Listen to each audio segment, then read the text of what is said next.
দেখো, অনুপাত সমানুপাত থেকে একটি ছোট্ট এমসিকিউ অথবা ছোট প্রশ্ন আকারেও কিন্তু আসতে পারে। এক্স অনুপাত ওয়াই ইকুয়াল 7:5, আরেকটি ওয়াই অনুপাত জেড ইকুয়াল 5:7 হলে এক্স অনুপাত জেড কত? আগে কিন্তু আমার এক্স ওয়াই জেড তিনটাই বের করে নিতে হবে। আমি একটু সাজায় এখানে লিখে দিচ্ছি। দেখো, এক্স অনুপাত ওয়াই 7:5, ওয়াই অনুপাত জেড 5:7।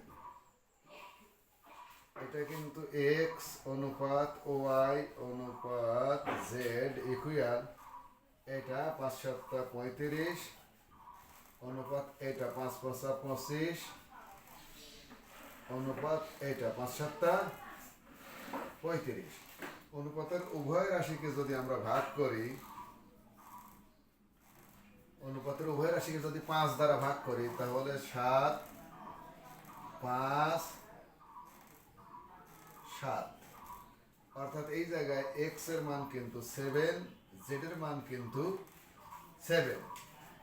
এই জায়গায় আমরা যদি মানটা বসিয়ে দেই এক্স অনুপাত জেড, তাহলে এক্স এর মান কিন্তু 7, জেড এর মানও কিন্তু 7, অর্থাৎ অনুপাতের উভয় রাশিকে যদি 7 দ্বারা ভাগ করি 1:1। এইটা কিন্তু প্রশ্নের সমাধান।